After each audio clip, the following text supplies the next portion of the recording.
Bonjour chers auditeurs, bienvenue au Mardi de la Mémoire. Vous écoutez évidemment Radio Courtoisie. J'ai le plaisir aujourd'hui de recevoir Frédéric Guelton. Bonjour Frédéric Guelton.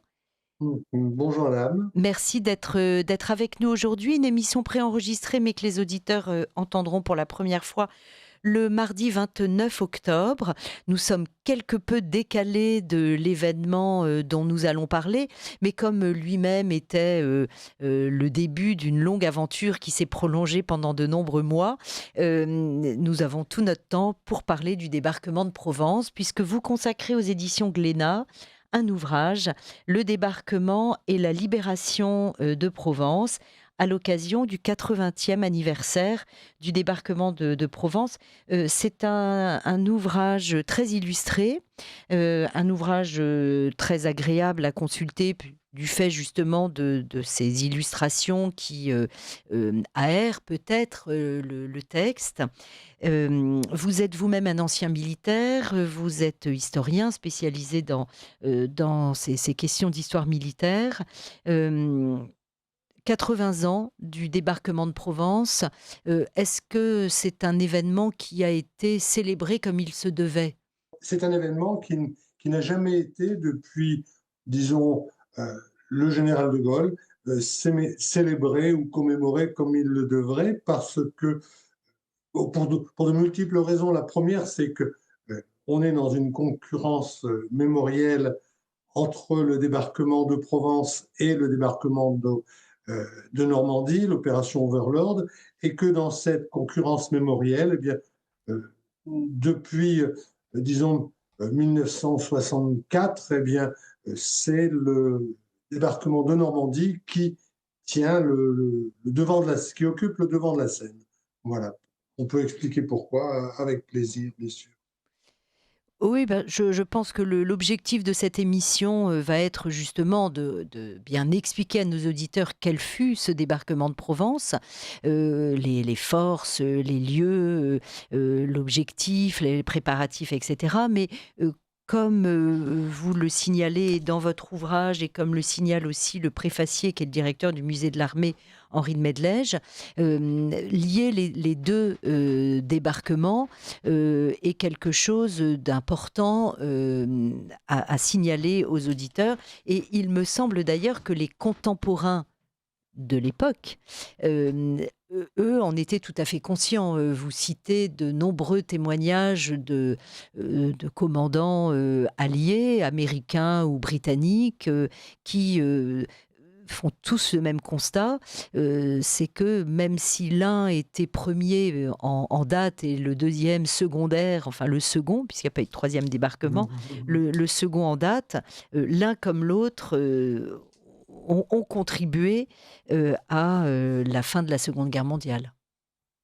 Oui, je pense que ce qui est très important, si on fait abstraction de la question mémorielle sur laquelle on pourra revenir avec plaisir, c'est de se dire que lorsque les Américains entrent en guerre et en coordination avec les Britanniques décident qu'il faut vaincre en premier l'Allemagne, la question qui se pose est celui du débarquement sur le sol européen. Et là, on va avoir, dès la fin de 1943, en fait, une opposition franche entre les Britanniques et les Américains. Les Britanniques, pour des raisons culturelles, pour des raisons de tradition, tout simplement parce que le Royaume-Uni, parce que les îles britanniques sont une série d'îles, en définitive, les Britanniques voudraient une stratégie périphérique en direction des Balkans. Churchill en est un des grands promoteurs, alors que les Américains, qui regardent la France comme étant le bout du continent européen et qui veulent revenir sur le continent européen, se disent que pour aller vers le cœur de l'Allemagne, eh bien, il faut débarquer en France, à la fois en Normandie et sur les côtes de Provence, de façon à créer une espèce de gigantesque tenaille qui va permettre soit d'écraser les Allemands sur le sol français, soit de les prendre entre le marteau et l'enclume. Et symboliquement, on peut commencer par dire que lorsque on réfléchit aux premiers noms qui sont donnés aux opérations militaires par les Américains, ils envisagent une opération qui s'appelle Sledgehammer et l'autre qui s'appelle Anvil, le marteau et l'enclume. Et donc, on a bien à travers ces deux noms proposés par les Américains, suggérés par les Américains, cette idée d'une grande manœuvre à l'échelle, pour eux, du continent européen, donc sur la pointe française, contre les forces allemandes. Et on se rend compte que, en fait, entre 1943 et les mois de juin, août 1944, la question qui se pose une nouvelle fois chez les Américains est celle de savoir dans quelles conditions et dans quel ordre de préséance on va organiser ces deux opérations. Est-ce qu'on va débarquer d'abord en Normandie et ensuite en Provence? Est-ce qu'on va débarquer sur les deux fronts en même temps, ou est-ce qu'on va débarquer d'abord en Provence et ensuite en Normandie? Le choix qui est retenu est celui de la Normandie d'abord, de la Provence ensuite, pour une raison essentiellement logistique. On pourrait dire ici, petite parenthèse, qu'à la guerre, c'est ce que pensent les Américains à l'époque et continuent à penser aujourd'hui d'ailleurs, à la guerre donc, les amateurs parlent de stratégie quand les professionnels parlent de logistique. Et pour les Américains, ces deux opérations vont être essentiellement une grande manœuvre logistique, à savoir, il faut disposer des hommes, des avions, des navires de guerre et des péniches de débarquement pour pouvoir organiser ces deux opérations.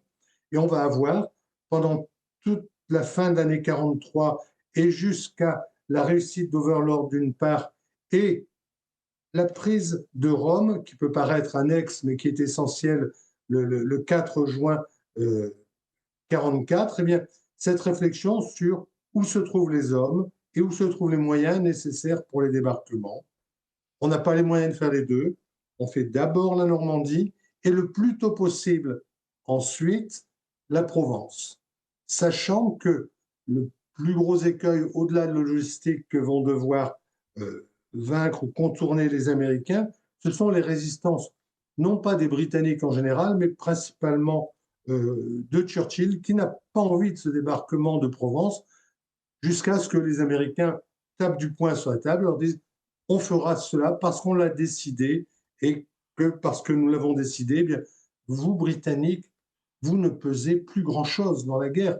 Et si vous voulez, une des dimensions politiques les plus importantes de ces deux débarquements et de cette décision américaine, c'est la prise de conscience définitive par les Britanniques et par le premier d'entre eux, qui est Churchill, que la guerre est conduite par les Américains et que le rôle essentiel qu'ont joué les Britanniques en 1940 et jusqu'à l'entrée en guerre des États-Unis, eh bien, n'est plus suffisant. Les Britanniques ne sont plus les chefs d'orchestre, ils sont un des éléments de cette guerre, mais le chef d'orchestre est américain, c'est Eisenhower, soutenu en permanence par le président Roosevelt.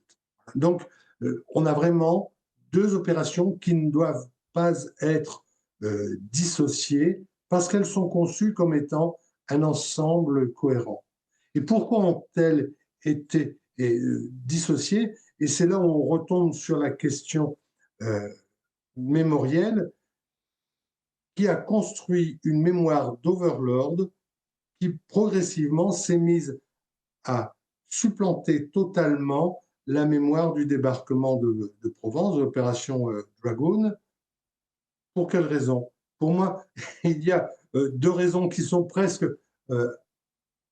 amusantes avec le recul du temps. La première, c'est que le débarquement de Normandie s'est opéré au mois de juin. Donc, il est le premier. Le débarquement de Provence s'est opéré au mois d'août. Il est le second, bien sûr, mais surtout, il est en plein milieu des vacances. Et sur le plan mémoriel, construire une mémoire au 15 août sur les côtes de Provence, à Saint-Tropez ou ailleurs, ça ne marche pas. Oui. Alors que construire une mémoire en Normandie au mois de juin, eh bien, ça passe. Ça peut paraître surprenant, mais je pense que c'est essentiel. Et dans une construction je terminerai par une dimension politique, sont dans une construction ensuite euh, mémorielle, grand public. L'élément clé, c'est le film Le jour le plus long, qui va lui aussi d'un seul coup occuper tout l'espace médiatique autour des débarquements et de la libération de l'Europe, tellement ce grand film est une grande et belle réalisation. Surtout que dans la foulée, on a ensuite Paris brûle-t-il, et donc Le jour le plus long et Paris brûle-t-il sont deux films qui contribuent à occuper dans l'esprit des gens l'espace mémoriel lié au débarquement au pluriel et à la libération, au début de la libération euh, de l'Europe. Le dernier élément, c'est l'opposition entre De Gaulle et Churchill, une opposition que De Gaulle gagne jusqu'en 1964 lorsqu'il refuse de participer au débarquement, aux commémorations du débarquement, au 20e anniversaire du débarquement de Normandie, dans une diatribe qui est bien racontée par Pierre Fitt dans C'était De Gaulle, lorsque Pierre Fitt raconte que Pompidou, Premier ministre, dit à Pierre Fitt, écoutez, mon cher, allez voir le général pour lui dire qu'il faudrait quand même qu'il aille en Normandie pour le mois de juin. Et là, De Gaulle, d'après Pierre Fitt, lui fait une réponse très cinglante, opposée à Churchill. Il m'a considéré comme un majordome, comme un valet en me convoquant. Et contre les Américains voulaient, explique Churchill, faire subir à la France ce qu'ils ont fait subir à l'Italie puis à l'Allemagne avec l'AMGOT, avec le gouvernement des territoires occupés, et c'est hors de question. Et De Gaulle termine en disant, en revanche, au 15 août, je serai sur le mont Faron, donc euh, qui surplombe Toulon, pour commémorer le débarquement qui a, avec l'armée française, contribué à libérer la France. Et pour De Gaulle, ce débarquement de Provence est essentiel parce que c'est une grande victoire politique pour lui, tout d'abord, parce que l'armée a toujours été entre les mains de Gaulle un outil de sa politique étrangère, et c'est aussi pour le militaire qu'il a été, eh bien, l'affront de 1940 qui est lavé parce que c'est l'armée française d'Afrique du Nord et d'Italie avec les divisions qu'envoie Juin qui vont participer à la libération de la France. Alors Frédéric Guelton, merci beaucoup pour cette introduction extrêmement claire qui amène évidemment une foultitude de questions complémentaires parce que tout ce que vous nous dites est passionnant. J'aimerais que l'on revienne peut-être, si vous le voulez bien, sur le cas Churchill parce que vous dites que les Américains, avec le jour le plus long, avec Overlord, avec les commémorations, ont finalement contribué à donner au débarquement en Normandie la première place. Mais on se demande, ou en tout cas je me demande, et je vous pose la question, si cette prégnance pardon pour ce mot franglais, mais puisqu'on parle du débarquement en Normandie, on a le droit, du premier débarquement, du débarquement en Normandie, n'est pas aussi la possibilité pour Churchill de reprendre un peu le pas sur l'omniprésence que vous avez bien expliqué, décisionnelle des Américains, parce que finalement, faire de ce débarquement en Normandie presque le débarquement des Britanniques sur les côtes normandes qui sont en face de leurs îles britanniques, c'est redonner à l'Angleterre un rôle qu'elle n'avait plus véritablement en 1944. Alors, si on repart du débarquement de Normandie, le commandement est quand même américain avec Eisenhower. Et Montgomery va toujours, avec Churchill en arrière-plan, tout faire pour essayer d'accroître la place occupée par les Britanniques dans cette campagne qui s'ouvre à partir de la Normandie. Mais ce sont quand même les Américains qui vont systématiquement imposer leur vue et ils le feront d'autant plus facilement qu'en termes je vais dire de commandement militaire, Montgomery est un homme relativement prudent. Et sa prudence, eh bien, lui ôte une partie du dynamisme qui est nécessaire lorsqu'on lance une campagne comme celle de Normandie. Et donc, les Britanniques ne vont pas réussir à reprendre la main à aucun moment, que ce soit en Normandie, que ce soit au moment, à la fin de la bataille de Normandie, de la réduction de la grande poche de falaise qui a failli faire perdre à l'Allemagne plusieurs centaines de milliers d'hommes, et ça a été une victoire tactique, mais une forme d'échec stratégique pour les Alliés. Puis ensuite, dans leur marche vers l'Allemagne, eh bien, ce sont les Américains qui donnent le ton. Ce sont quasiment les Américains, si vous voulez, qui vont même libérer Paris. Et si on veut faire une petite comparaison une nouvelle fois entre les deux débarquements, les Américains vont avoir une forme d'élégance qui est notoire sur les deux débarquements, à savoir qu'ils vont avoir une élégance qui est très politique en définitive, de toujours laisser aux Français la place qui leur importe dans la libération de la France. À savoir que les Américains auraient pu entrer les premiers dans Paris. On va laisser passer la deuxième DB pour que ce soit les Français qui libèrent Paris.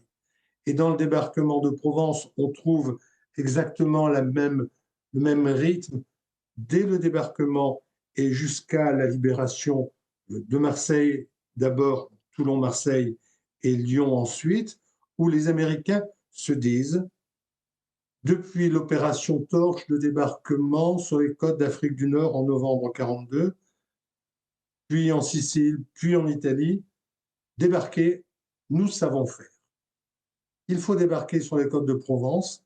50% de l'effectif va être fourni par les Français, mais il faut trouver la combinaison qui va nous permettre à nous, Américains, de faire le débarquement qu'on veut, tout en respectant politiquement et humainement et militairement les Français.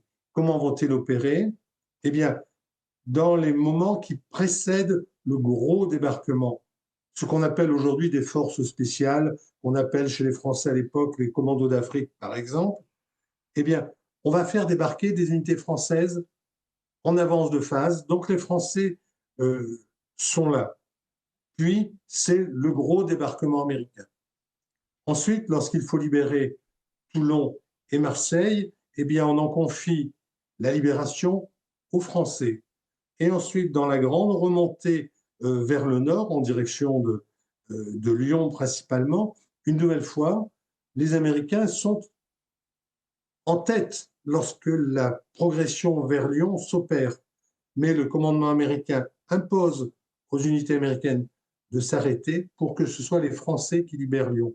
Donc il y a dans ces deux débarquements, une nouvelle fois, une convergence dans la politique américaine au sens le plus noble du terme, et dans leur organisation militaire qui leur permet de mener les opérations telles qu'ils les ont conçues, en donnant aux Français la part qu'ils estiment leur revenir sur un plan politique et militaire.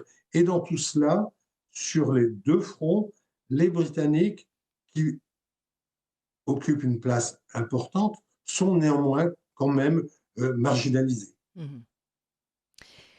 Alors, je rappelle que j'ai le plaisir de recevoir Frédéric Guelton, historien, ancien militaire, qui publie aux éditions Glénat un ouvrage qui est presque un album, hein, tellement le texte et l'iconographie vont ensemble, consacré au débarquement de Provence à l'occasion du 80e anniversaire du débarquement de Provence, dont je rappelle aux auditeurs de Radio Courtoisie qu'il a lieu à partir du 15 août 1944.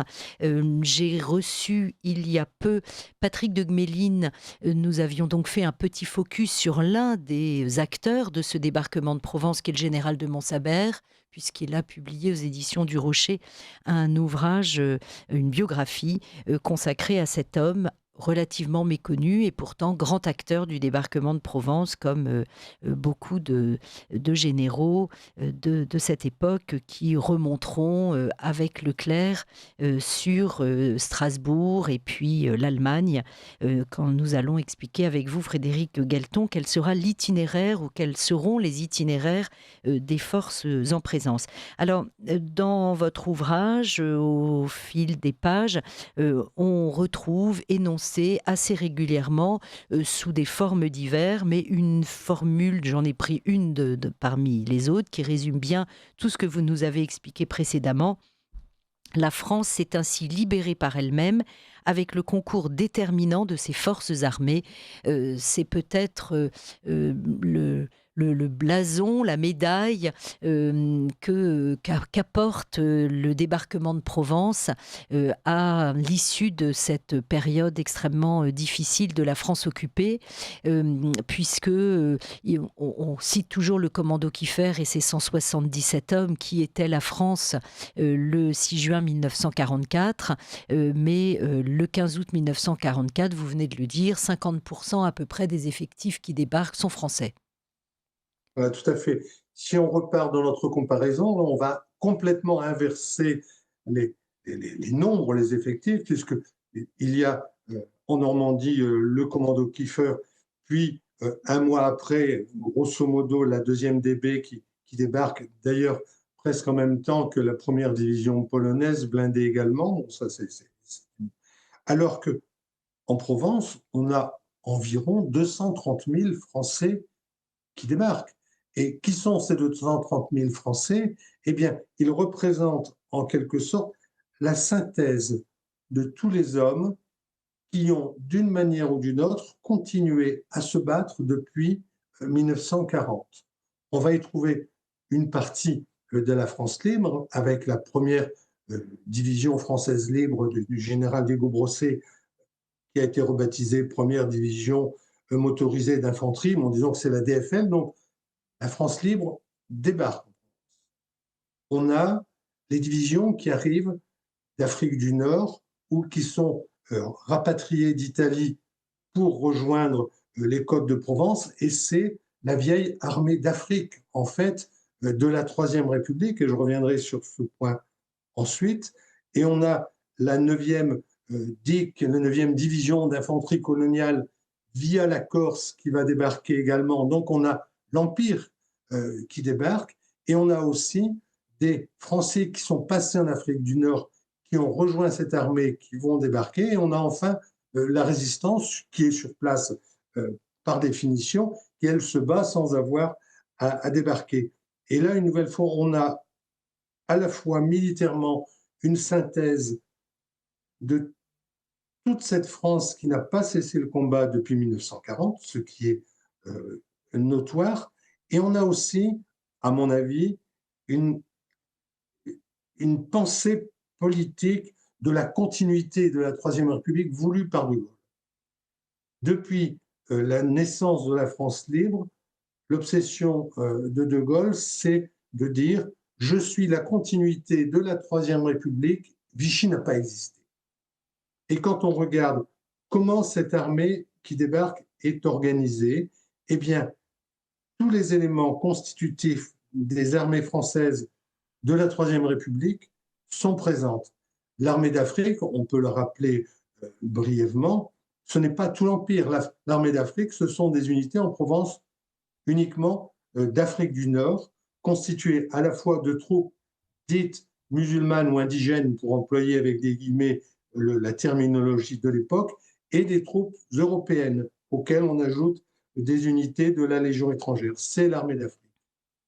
On a l'armée coloniale qui débarque avec la 9e DIC, plus une partie de la première DFL, constituée entre autres de tirailleurs dits sénégalais. Et on peut rappeler que les tirailleurs dits sénégalais, par abus de langage de la Troisième République, sont des combattants qui arrivent de toutes les colonies d'Afrique équatoriale et d'Afrique occidentale française. On a même un bataillon du Pacifique qui débarque, etc. Et puis on a la résistance. Donc on a bien cette volonté politique affiché de la continuité de la Troisième République qui va libérer le territoire et qui reprend le flambeau, en fait, de la défaite de 40 pour transformer cette défaite de 40 en victoire de 1944. Et on le voit dans le rôle joué ensuite par cette armée française dans la libération de Toulon, dans la libération de Marseille, puis dans cette remontée qui se fait vers le nord jusqu'à la rencontre. Et c'est assez, je veux dire, intéressant.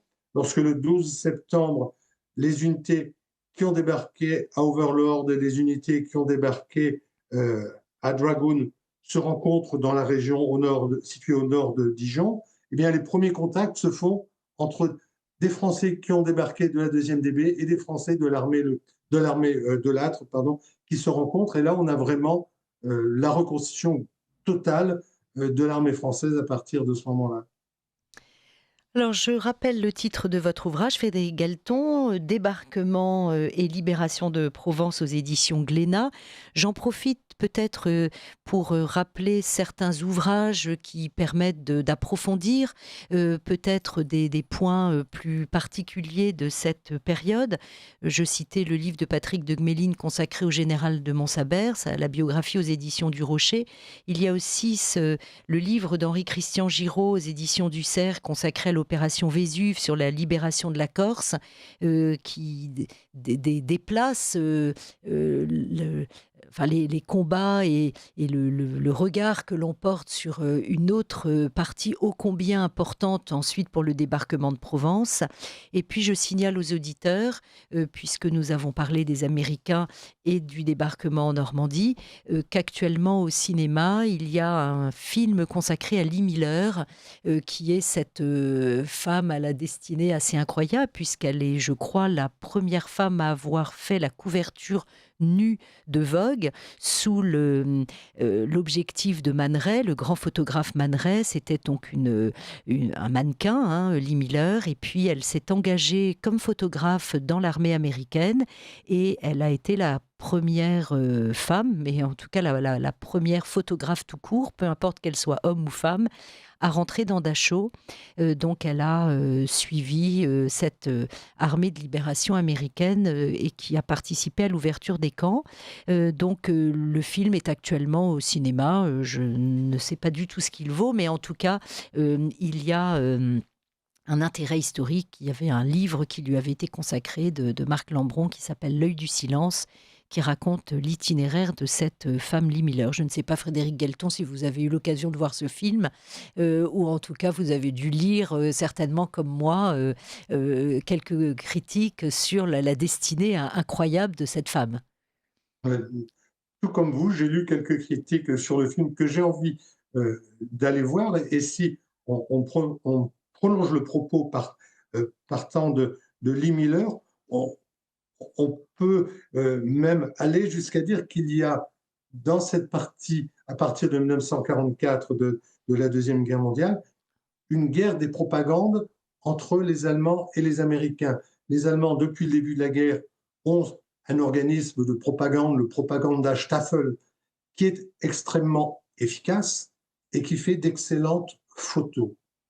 Et les Américains, dès qu'ils entrent en guerre, ont conscience de cette importance de l'image dans la guerre, et que ce soit pour la guerre dans le Pacifique comme pour la guerre sur le front français, les photos, les images animées prennent d'emblée une place essentielle, et on a une véritable opposition, concurrence, guerre de l'image qui s'opère pendant toute cette période qui nous intéresse à partir du milieu de 1944, à travers une iconographie qui est exceptionnelle et qui renvoie d'ailleurs à ce que fait Glénat avec ce livre. On dispose pour ce genre de travail d'une iconographie exceptionnelle grâce à la qualité des reporters de guerre des deux principaux adversaires, les Allemands et les Américains ici.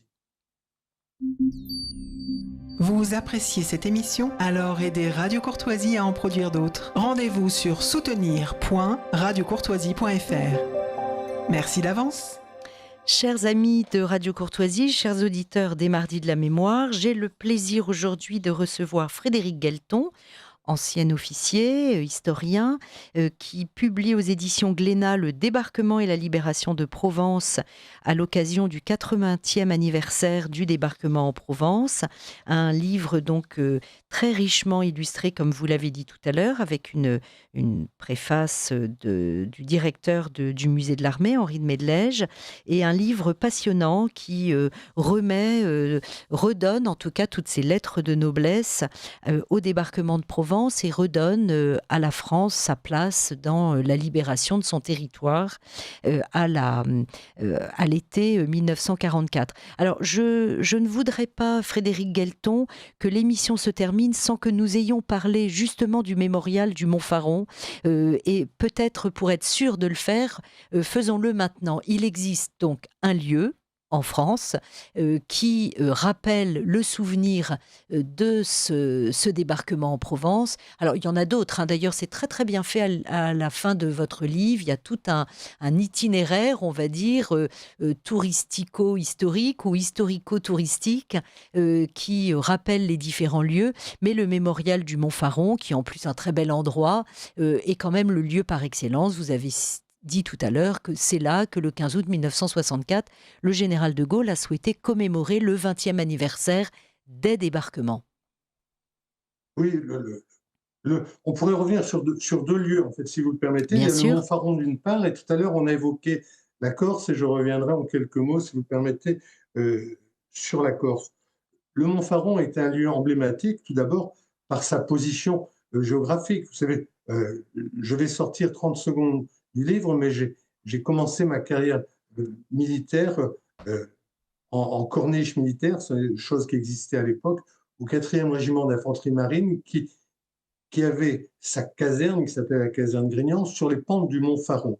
Donc, on y montait facilement, pas obligatoirement pour le plaisir, d'ailleurs, parce que c'était en tenue de combat assez... Bon, c'était comme ça. Voilà, mais peu importe. Et donc, le Mont Faron est un des lieux symboliques sur les côtes de Provence qui a pu être préservé, qui est devenu un véritable lieu de mémoire. Mais je pense que réellement, et c'est ce qu'on a essayé de faire à la fin du livre, à partir du Faron, il faut vraiment irradier sur toute la côte de Provence, parce que paradoxalement, il existe de nombreux lieux de mémoire qui existent encore aujourd'hui donc sur l'ensemble du secteur du débarquement, avec en plus de nombreux endroits qui sont des restes, des témoignages de ce mur de la Méditerranée que les Allemands avaient constitué comme étant un pendant moins puissant, mais quand même très très présent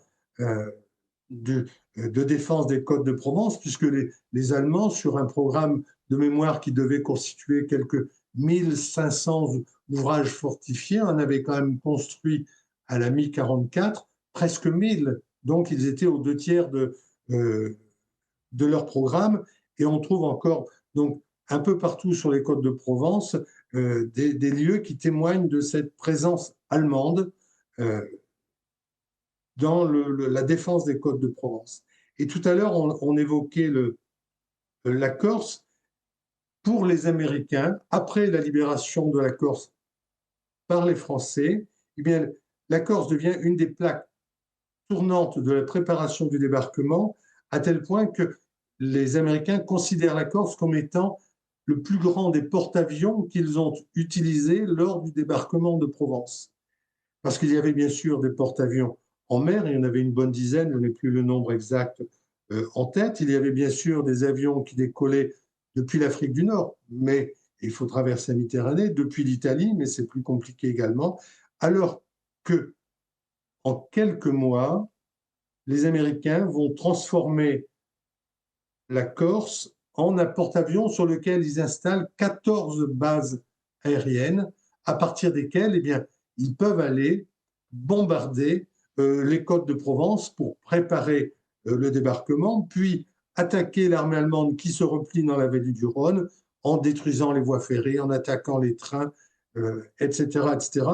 Et la métamorphose de la Corse en île qui n'est pas encore la grande île touristique qu'on connaîtra ensuite en une véritable base aérienne instantanée, est assez remarquable et notoire. Et c'est un sujet qui est en définitive très très peu connu, alors que c'est un des éléments essentiels du territoire français, la Corse, qui participe à la défense, à la libération du reste du territoire français sur les côtes de Provence. Donc je crois que c'est important. J'aime faire des liens entre les émissions que je fais, entre les invités que je reçois et les ouvrages qu'ils publient. Et j'ai récemment reçu Philippe Delettre, qui a publié un ouvrage consacré à Saint-Exupéry, Au-delà du Petit Prince. Et je rappelle encore aux auditeurs que Saint-Exupéry, lorsqu'il va disparaître en mer le 31 juillet 1944, a décollé de Corse. Il fait partie de ces aviateurs en mission de reconnaissance, sans savoir d'ailleurs pourquoi, puisqu'il n'est pas au courant de la proximité du débarquement en Provence, mais il est envoyé en mission pour prendre des photos le long de la vallée du Rhône. Il est censé rejoindre Annecy, qu'il ne rejoindra évidemment jamais, puisque son avion disparaît en mer au large de Cassis le 31 juillet 1944, mais effectivement, il part de ce grand porte-avions flottant que vous signalez, Frédéric Guelton, comme étant un porte-avions en Corse. Et on pourrait ajouter, parmi les personnages connus ou très connus qui ont participé à la préparation de cette opération avec Saint-Exupéry ou à son exécution, il y a un personnage qui est assez amusant, moins connu en France, qui est Douglas Fairbanks Jr., qui est déjà un acteur très très connu aux États-Unis, qui est mobilisé comme officier de marine et qui commande pendant le déroulement du débarquement une petite flottille qui est à son niveau, a pour mission de faire une opération d'intoxication, dit-on en français, de déception, si on prend le néologisme anglais, puisqu'il va aller faire de l'agitation vers Gênes, etc., avant que ne soit déclenché le débarquement, donc entre le 13 et le 14, de façon à ce que les Allemands, jusqu'au dernier moment, doutent du lieu réel où aura lieu le débarquement. Et on peut dire que c'est une réussite totale, pas uniquement pour Douglas Fairbanks, mais pour l'ensemble de l'opération d'intoxication déclenchée, réalisée par les Alliés. Pour quelle raison? Parce que, bien évidemment, les Allemands savent qu'il va y avoir un débarquement sur les côtes de Provence.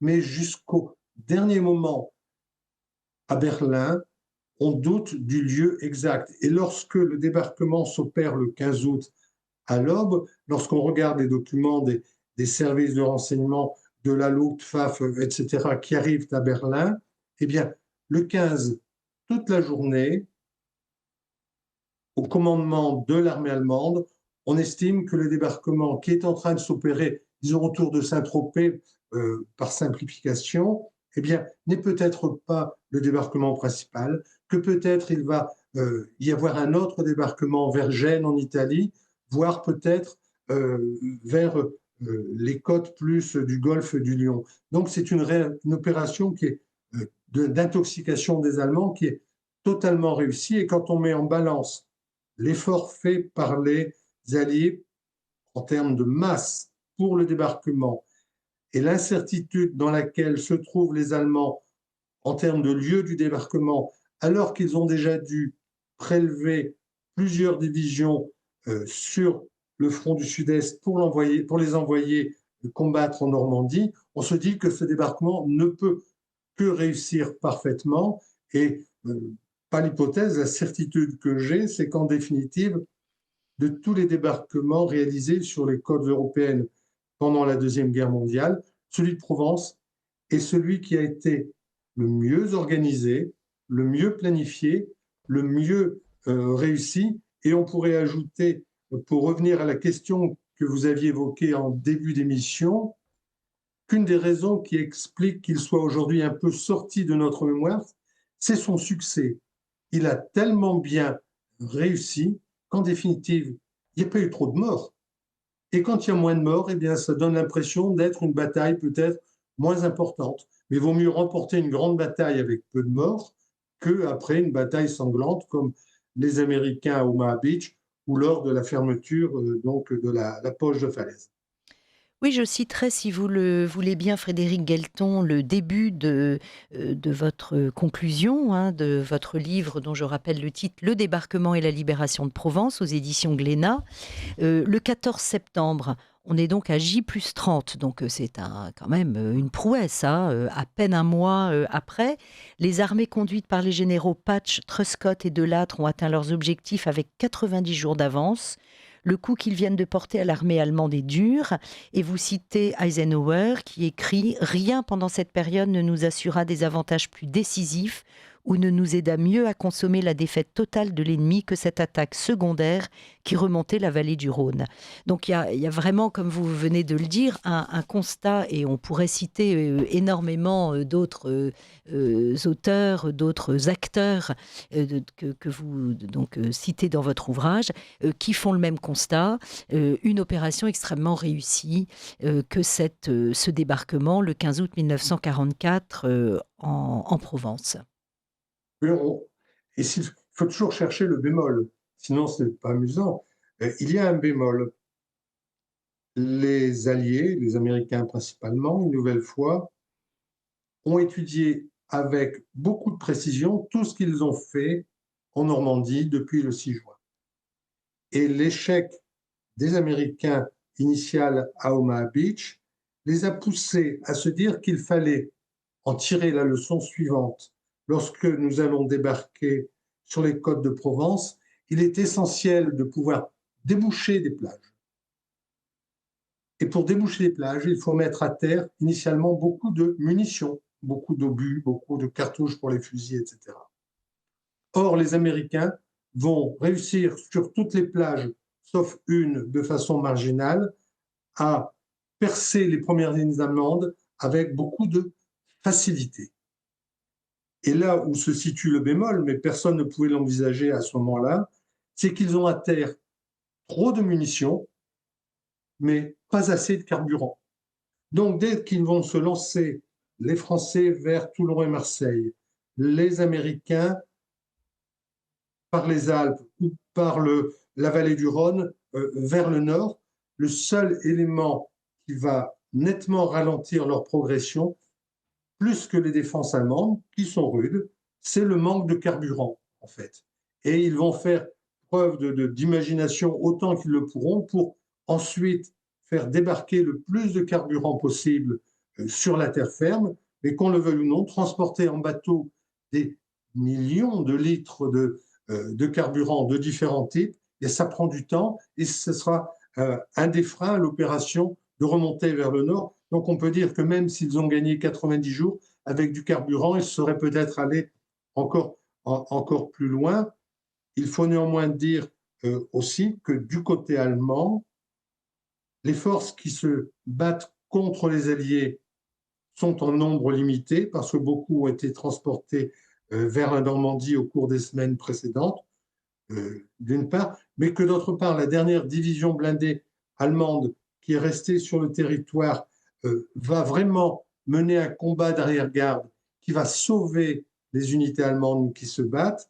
Et c'est une division qui mérite d'être mentionnée à travers la personnalité de son chef qui s'appelle von Witterheim.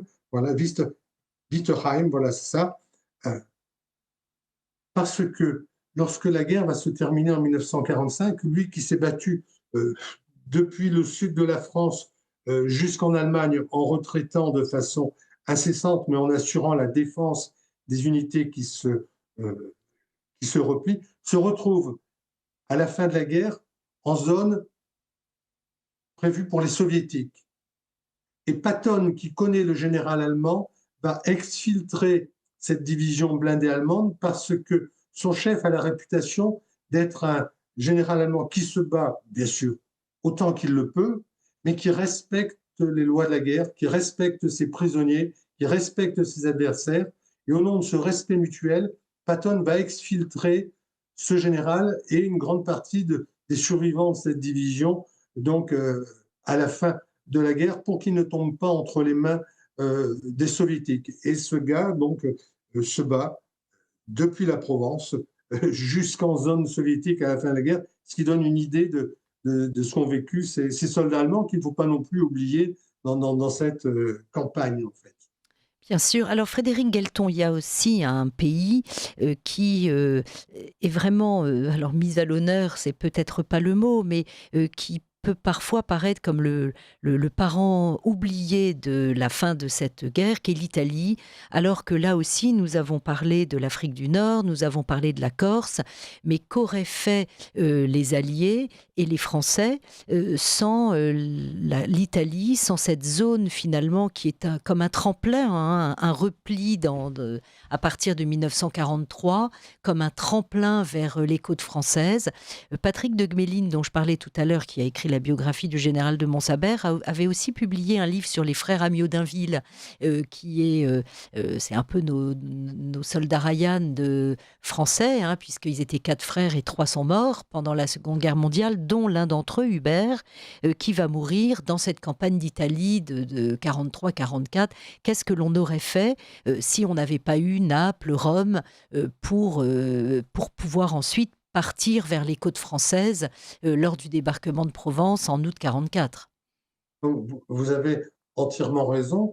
Et un des moments essentiels de la préparation ultime du débarquement de Provence, c'est la chute de Rome, donc le 4 juin 1944, parce qu'à partir du moment où Rome tombe, on peut considérer que la campagne d'Italie est sur le point d'être gagnée et que les objectifs stratégiques alliés dans la péninsule sont atteints, qu'il est donc maintenant possible de prélever des unités qui sont sur le front italien et qui vont venir débarquer en Provence. Et là, une nouvelle fois, si je reviens à la logistique, on peut estimer, bon, on prend des hommes qui sont sur le front italien, on les met dans des bateaux, on les fait débarquer en Provence.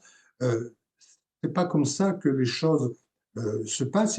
Il faut plusieurs semaines pour prendre ces hommes qui viennent de se battre, les faire un peu se reposer, reconstituer les effectifs, reconstituer les unités, les entraîner pour un nouveau débarquement, tout mettre en place. Donc, cette capillarité qui s'opère entre le front italien et le front de Provence, elle est très importante parce qu'elle donne aussi, par la victoire en Italie, les délais suffisants au commandement allié pour prélever, réorganiser et engager dans de bonnes conditions leurs hommes sur le front provençal, avec cette idée qui est essentielle à mon sens chez les Alliés, c'est qu'il faut toujours tout faire pour épargner le sang de ses propres hommes. Et une des grandes caractéristiques qu'on oublie parfois de ces deux débarquements et de celui de Provence, c'est que pour les chefs militaires, le sang de ses propres hommes est le premier des biens précieux et le plus précieux qui soit. Alors, quel est ou quels sont, Frédéric Guelton, les grands commandants des troupes qui vont débarquer en Provence et qui vont remonter? Alors, en fait, il y a une espèce de dispersion, un peu comme un feu d'artifice, hein. On part vers l'ouest pour Toulon et Marseille, évidemment, et puis ensuite on va remonter vers Lyon, Saint-Étienne, toutes ces poches là de Colmar, puis avant de passer vers l'Allemagne, dans cette grande remontée qui est celle de la libération et de la marche et vers l'Allemagne et vers Paris. Qui sont les grands commandants en présence? Bon, je vais en évoquer quelques-uns, mais si vous permettez, vous me suggérez une question en creux sur laquelle je voudrais dire deux mots. Pourquoi est-ce que Marseille est si important, en fait? Pourquoi? Parce que là où s'est fait Overlord, on est en rase campagne. Il n'y a pas de port en eau profonde. Les Allemands se défendent sur tous les ports en eau profonde. Et les Alliés estiment que les deux ports dont ils ont besoin pour vaincre l'Allemagne, c'est Anvers et Marseille. Et donc Marseille est un objectif essentiel pour les Alliés parce que c'est là où le flux logistique va permettre de déverser à travers le sillon rhodanien toute la logistique nécessaire pour combattre vers le cœur de l'Allemagne. Les Allemands ne se trompent pas. Lorsque les Français libèrent Marseille, il y a presque 170 bâtiments de tout type qui ont été coulés dans le port pour le rendre inutilisable. Et les Alliés vont mettre toute leur énergie pour réutiliser le port le plus vite possible. Quels sont les grands chefs? C'est une question terrifiante que vous posez.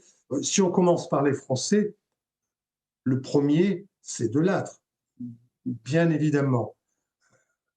Vous avez évoqué Montsabert, je n'y reviendrai pas. Je vais en évoquer un troisième, puisqu'il a eu une carrière chez les Français très importante dans un premier temps et dont la chute a été terrifiante dans un second, c'est le colonel Salan. Si vous voulez, pourquoi est-ce que Salan est intéressant dans la libération de Toulon, par exemple?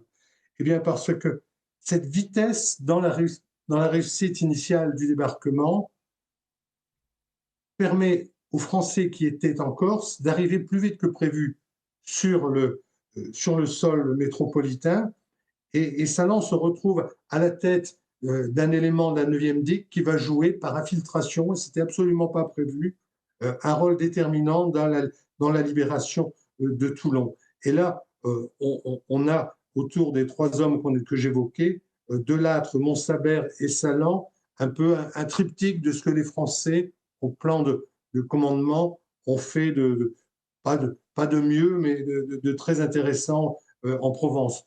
On pourrait ajouter pour la première DB qui débarque, le général Touzé du Vigier, parce que c'est un officier qui avait commencé sa carrière pendant la Première Guerre mondiale, qui a combattu en Pologne en 1920, qui est un des grands acteurs sous-Végan de la renaissance de l'armée française en Afrique du Nord.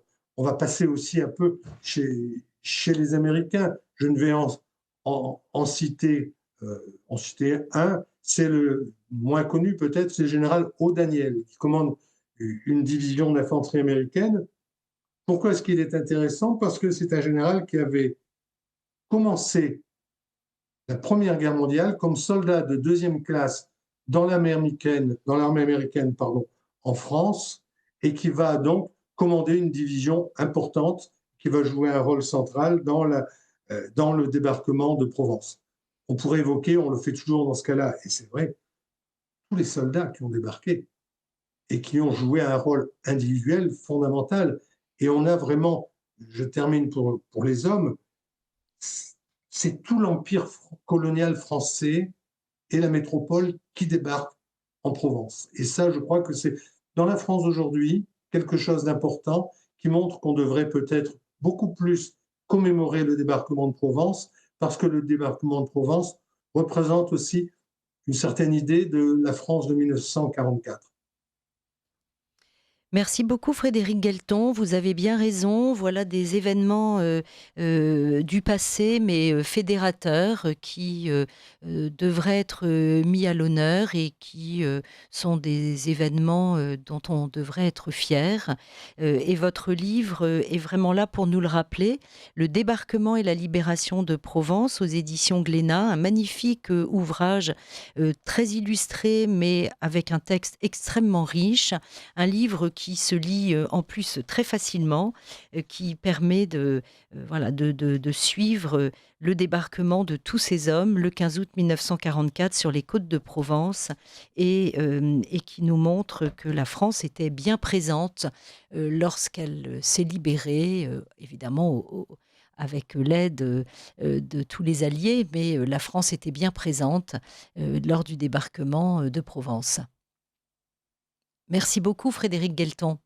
Et chers Merci auditeurs beaucoup de à vous. Radio Courtoisie, à mardi prochain. Au revoir.